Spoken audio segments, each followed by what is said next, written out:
तो डैड एक वीडियो देख रहे थे जहाँ पर एक क्वेश्चन था, ओके, कि डिप्रेशन से कैसे निकला जाए। तो मैंने ठीक से सुना, ओके, मैंने देखा नहीं था वीडियो, बट मैंने सुना कि क्या कह रहे हैं। तो ये मुझे नोटिस हुआ कि जिसका ये वीडियो था वो एक्चुअली में क्या कर रहा है कि डिप्रेशन को एक्सप्लेन ही नहीं किया। अगर तुम देखो, अगर तुम कुकिंग करने जा रहे हो, अगर तुम चिकन बनाने जा रहे हो, तो तुमको तो बेसिक ये चीज़ तो बताना चाहिए कि चिकन क्या है। अगर हाँ, मुझे मालूम है कि चिकन सबको पता है, लेकिन सबको अगर मालूम नहीं होता तुम्हें तो ये बताना चाहिए जो भी तुम इंट्रोड्यूस कर रहे हो अपने वीडियो में। अगर उसको ये तक नहीं पता कि डिप्रेशन को या फिर डिप्रेशन क्या है, ये एक्सप्लेन करना चाहिए सबको। यानी कि शायद वो कभी डिप्रेशन में गया ही नहीं। और आई थिंक कि एक व्यक्ति जो खुद डिप्रेशन में नहीं गया है वो कभी शायद किसी को डिप्रेशन में फील भी नहीं कर सकता। सो आज का ये जो वीडियो है वो मैं बताना चाहता हूँ कि डिप्रेशन से कैसे निकला जाए, इसका सबसे सिंपलेस्ट। और देखो, ये जो मैं थियरी या फिर कह दो कि जो मेथड्स मैं बताने जा रहा हूँ वो completely based on my own preference. Study नहीं किया है, हाँ स्टडी किया था लेकिन उसको मैंने एक्सपेरिमेंट किया है अपने ऊपर, फिर जाके मैंने उसको सॉर्ट आउट किया और मुझे मिला दिस कंप्लीट थियरी। तो वीडियो को शुरू करने से पहले मैं एक चीज़ बताना चाहता हूँ कि ये देखो, ये जो डिप्रेशन है मुझे लगता है कि मेनली ये दो टाइप के होते हैं, ओके। दो टाइप के मतलब कि एक होता है वेरी लाइट, ओके, और एक होता है बहुत ही इंटेंस, सीरियस, यानी कि कह दो कि मेडिकेशंस इज वेरी इंपॉर्टेंट। तो देखो, मैं इस वीडियो में जो बात करना चाहता हूँ वो सीरियस डिप्रेशन के बारे में नहीं। What normal people are getting every day is the light depression. आजकल मोस्टली यंग जनरेशन्स में, यानी कि देखो मैंने अपने लाइफ में ये सफ़र किया है तो मुझे लगता है मेरे जैसे बहुत स्टूडेंट्स या फिर कह दो कि यंग जनरेशन इज सफरिंग, क्योंकि सोशल डिस्टेंसिंग हो रहा है। सोशल डिस्टेंसिंग कोविड की तरफ से नहीं है, सोशल डिस्टेंसिंग यानी कि कह दो कि एक व्यक्ति के साथ अच्छे से कम्युनिकेट नहीं कर पा रहा और मिसअंडरस्टैंडिंग दिन के दिन बढ़ता ही रहता है। So this is I think the main reason behind depression, okay. दोस्त को समझ नहीं पाता, समझ रहा है कि या फिर कह दो कि सच में कुछ और है, बिकॉज उसको शायद इस पर भरोसा नहीं है। बहुत सारे कॉम्प्लिकेटेड लाइफ स्ट्रेटेजीज आजकल मार्केट में निकल गए हैं, because life is getting harsh, everyone needs tough competition to survive, okay. So ये सब बहुत हो रहे हैं। तो देखो, मैं इस लाइट वेट या फिर कहते लाइट जो डिप्रेशन है, ओके, इसको मैं कैसे एक्सप्लेन करूंगा ताकि तुम समझ सको कि मैं कौन से डिप्रेशन के बारे में बात कर रहा हूँ। देखो, मुझे लगता है कि अंडर द एज 25, देखो मैं तो अंडर 25 हूँ, तो मुझे लगता है कि इस एज में बहुत ऐसे चीज़ें हैं जो हम कर सकते हैं और इसके ऊपर भी हमारा नॉर्मल ब्रेन एक ऐसा एबिलिटी परफॉर्म करता है कि डिप्रेशन को इजीली ओवरकम किया जा सकता है। और इस एज में मोस्टली हमें क्या मिलता है, मोस्टली हमें स्टूडेंट लाइफ में मिलते हैं। सपोज स्टूडेंट्स में होता है फ्रेंड्स से कुछ हो गया है, डिप्रेशन आ गया, या फिर स्कूल में कुछ मार्क्स लेके कुछ हो गया तो डिप्रेशन हो गया, या फिर कुछ फ्यूचर को लेके कोई टेंशन है, डिप्रेशन आ गया, घर का कोई फाइनेंशियल कंडीशन में डिप्रेशन आ गया। तो ये जो डिप्रेशन है ये शॉर्ट टाइम है, ओके। यानी कि कह दो जो डिप्रेशन का रीजन है अगर वो चला जाए तो डिप्रेशन भी चला जाएगा। लेकिन जो इस एज के बाद आता है, स्ट्रगल करने के साथ साथ तुम्हारा जो डिप्रेशन आता है वो कभी इतना शॉर्ट टर्म होता नहीं। तो आज हम क्या करेंगे, शॉर्ट टर्म या फिर लाइट डिप्रेशन के बारे में बात करेंगे। तो जैसे कि मैंने वीडियो के स्टार्ट में बताया कि डिप्रेशन को एक्सप्लेन करना इज वेरी इंपॉर्टेंट। तो देखो, डिप्रेशन क्या है। डिप्रेशन एक मेंटल स्टेट है जहां पर हमारा जो ब्रेन का जो न्यूरॉन प्रोड्यूसिंग एबिलिटी या फिर कह दो कि जो rate of producing new neurons वो डिक्रीज करता है, ओके। अगर तुमने पढ़ाई किया है तो बायोलॉजी में तुम्हें पता है human beings are made up of cells, और ये सेल्स जनरेट होते हैं, ओके। ये कंटिन्यूसली डेड भी होते हैं और फिर जाके ये रीजनरेट भी होते हैं, ओके। और neurons are the specialized cells या फिर कहते हैं ब्रेन सेल्स, ओके। और ब्रेन में ही है ये सब कुछ, हमारा फीलिंग्स, हमारा understanding the environment, reacting to this environment, reacting to human beings, सब कुछ तो ब्रेन में ही है। ब्रेन में क्या है, दिस न्यूरॉन्स, और न्यूरॉन्स के साथ प्रॉब्लम क्या है, ये प्रोडक्शन रेट। तो देखो, ये न्यूरॉन का जो प्रोडक्शन रेट है इस पे ही डिपेंड करता है हमारा डिप्रेशन। अकॉर्डिंग टू एक्सपेरिमेंट्स ये देखा गया है कि डिप्रेशन के साथ साथ decrease in rate of neurons notice किया गया है, और इस न्यूरॉन्स को प्रोडक्शन बढ़ाने में हेल्प करता है एक चीज जो मैं कंटिन्यूसली कर रहा था। और इसको देखो, मैंने ये रिसर्च नहीं किया कि न्यूरॉन्स को प्रोडक्शन कैसे बढ़ाया जाए, बट मैंने ये रिसर्च किया था कि व्हाट आई एम डूइंग, क्या क्या कर सकते हैं। यानी कि कह दो कि मैं कर रहा था muscle building, weight lifting, okay. तो इसको रिसर्च करने से मुझे क्या मिला कि एक्चुअली में ये न्यूरॉन प्रोडक्शन में भी हेल्प करता है। That's very interesting. सो देखो, बॉडी बिल्डिंग या फिर कह दो कि मसल बिल्डिंग स्टिमुलेट करता है to influence the rate of neuron production. Rate of neuron production के ऊपर क्या डिपेंड करता है? तुम्हारा डिप्रेशन। तो अगर A equals to B and B equals to C, तो we can say that A equals to, यानी कि मसल बिल्डिंग या फिर कह दो कि इंटेंस वर्कआउट करने से जो इम्पैक्ट तुम्हारे बॉडी पर पड़ता है, फिजिकल इम्पैक्ट, ओके, और इससे जो होता है वो होता है कि यार डिप्रेशन पर इफेक्ट पड़ता है, ओके।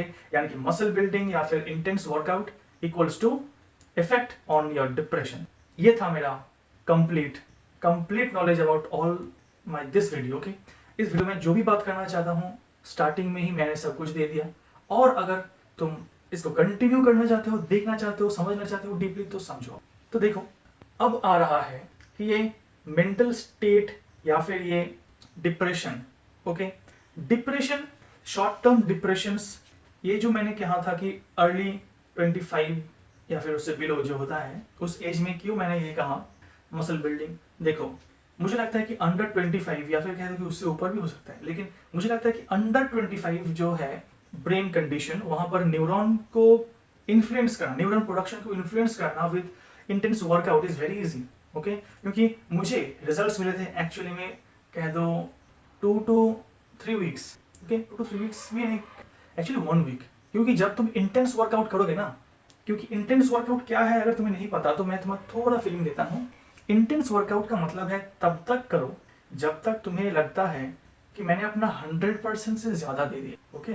अगर तुम्हें लग रहा है कि मैं तो खत्म हो चुका हूँ, फिर भी तुमने शायद अगर 40 मिनट वर्कआउट किया था तो अभी भी तुम्हें आधा घंटा और वर्कआउट करना होगा, and this is called intense workout, okay. अगर तुम्हारा काम तमाम हो चुका है 40 मिनटों में तो तुम और 30 मिनट्स दो उस पर, this is called intense workout, okay.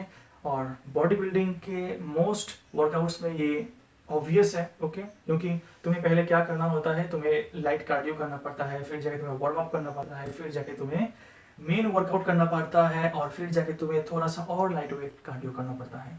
तो तुम्हें लगता है कि अगर कोई बॉडी बिल्डिंग कर रहा है तो उसे शायद 1 घंटा या 1.5 घंटा वर्कआउट करना पड़ेगा, लेकिन नहीं। द ट्रूथ इज कि वो अपना दिन का 5 से 6 घंटे इसी में डुबा रहा है, यानी कि इन्वेस्ट कर रहा है, ओके।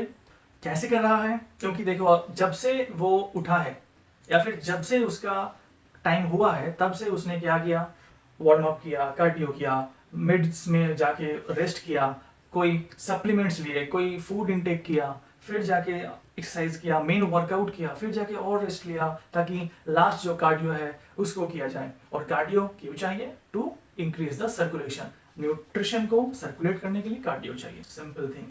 क्योंकि बहुत लोग कहते हैं कि कंफ्यूजन तो असल में यहाँ है कि वर्कआउट के बाद कार्डियो या फिर वर्कआउट के पहले कार्डियो। तो बहुत सारे कंफ्यूजन है, बट द सिंपलेस्ट आंसर या फिर रीजन यही है कि न्यूट्रिएंट्स को सर्कुलेट करने के लिए कार्डियो हेल्पफुल है। अब तुम्हारे ऊपर है तुम कब करोगे या ना करोगे, ओके। सो हम टॉपिक से ऑफ चले जा रहे हैं। अभी के लिए क्या है कि तो मैंने क्या कहा कि शॉर्ट टर्म जो डिप्रेशंस हैं उनको ट्रीट करने का सबसे इजीएस्ट एंड इफेक्टफुल प्रोसेस है weight lifting, according to me, because I am a weight lifting fan. और अगर तुम्हें इंटेंस योगा करना आता है तो तुम इंटेंस योगा कर सकते हो। अगर तुम इन दोनों में कोई नहीं आता तो इंटेंस कार्डियो करो, नॉर्मल बॉडी वेट एक्सरसाइजेस को सीखो, hit every muscle you can, okay. बहुत सारे ऐप्स आ चुके हैं फ्री, वहां पर तुम हर एक एक्सरसाइज को डिटेल से समझ सकते हो कि कौन सा एक्सरसाइज क्यों और किस मसल को हिट किया जा रहा है। अगर तुम्हें ये पता है कि तुम जा कहाँ रहे हो, क्यों जा रहे हो, तो तुम्हारे लिए रास्ता बहुत इजी हो जाता है, ओके। और एक चीज जो मैंने वीडियो के स्टार्ट में ही कहा था कि एक्चुअली में हम इससे डिप्रेशन से तो निकल सकते ही हैं, बट उल्टा कॉन्फिडेंस भी गेन कर सकते हैं, ओके। तो देखो, मैंने अपने वेट लिफ्टिंग लाइफ में ये ऐसा कॉन्फिडेंस फील किया है, कहो कि ऐसा लगता था कि मुझे किसी से बात करने की ज़रूरत भी नहीं है, because I am fully satisfied with my life, और मुझे जो करना है मैं ज़रूर करूँगा, and I will do my 200% to get the success out of it. Okay, यानी कि कॉन्फिडेंस मेरे अंदर ऐसा था कि अगर मुझे कोई काम आता भी नहीं तो मुझे पता है कि मुझे उस चीज़ को सीखने के लिए क्या करना होगा, और मैं उस चीज़ को सीख कर ज़रूर उससे कुछ ना कुछ निकालूंगा। ओके, यानी कि क्या हो कि कॉन्फिडेंस ओवर द नॉलेज, यानी कि मुझे ओवर कॉन्फिडेंस नहीं है कि मैं सो के काम हो जाएगा, नहीं, I know that I can work hard for that, और मुझे लगता है कि ये कॉन्फिडेंस रियल कॉन्फिडेंस है, यानी कि किसी चीज़ के ऊपर कॉन्फिडेंट होकर उस पर काम करना ताकि वहाँ से रिजल्ट्स आए। ओके, तो वेट लिफ्टिंग, योगा या फिर बॉडी वेट एक्सरसाइजेस, कार्डियोज क्या करते हैं, ये ही करते हैं बिकॉज देखो, अगर तुम एक्सरसाइजेस को लो कि एक्सरसाइज क्या करते हैं हमारी बॉडी पर, तो वहाँ पर तुम एक चीज़ ज़रूर तुम्हारे स्टडी पर आएगा। अगर तुम स्टडी करते हो इस चीज़ को तो तुम्हें एक चीज़ मिलेगा, क्या? Regeneration, hypertrophy. ये क्या है?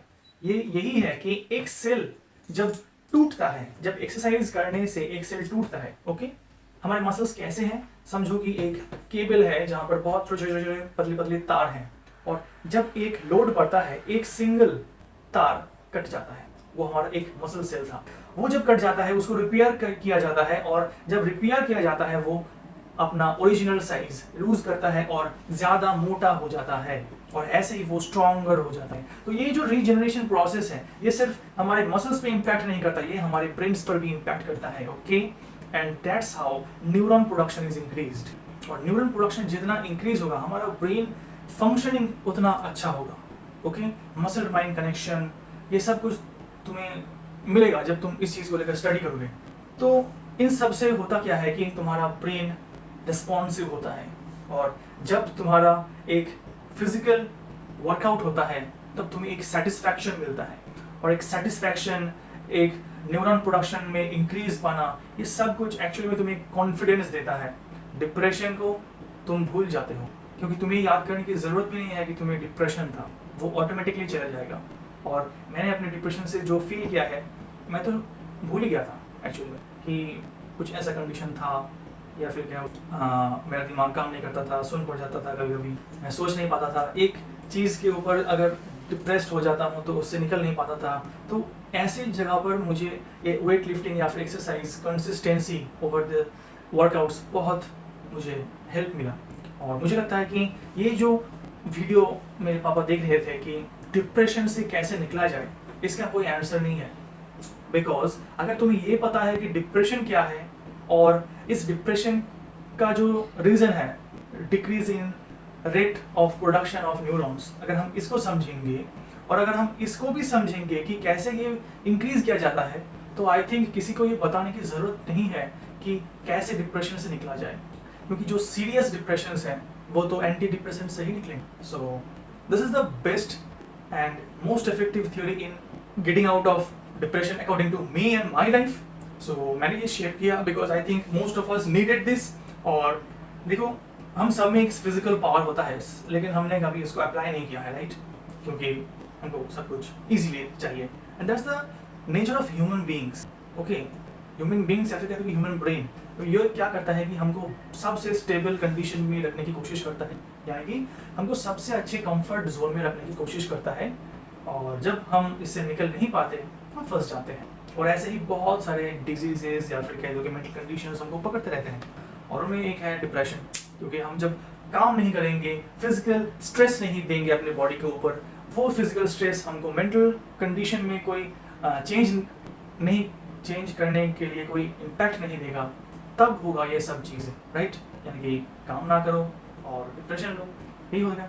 सो I think this video is getting too much long and I am getting off my topic. So आज के लिए ये वीडियो यहीं पर ख़त्म किया जाता है, और अगर तुम्हें ये वीडियो समझ में आया है तुम अपना फीडबैक ज़रूर दो, कमेंट सेक्शन में जाओ और तुम्हारे दिमाग में जो भी ख्याल आया है उन सबको खोल के वहाँ पर लिख दो, because I love exploring mentalities, I love exploring thinking of everyone. सबके अंदर सब कुछ डिफरेंट है मुझे लगता है, क्योंकि सबका लाइफ डिफरेंट है तो सबका मेंटालिटी भी डिफरेंट होगा, और तुम्हें अगर वीडियो के ऊपर रेटिंग देना है, प्लीज़ जाके लाइक या डिसलाइक जो भी हो फीडबैक शेयर करो। और अगर तुम्हें ऐसे ही वीडियो या फिर कह दो कि कुछ ऐसे रिलेटेड टॉपिक्स में इंटरेस्टेड है तो चैनल को सब्सक्राइब करो, लाल बटन है। और वीडियो को यहीं पर ख़त्म करते हैं। Bye bye.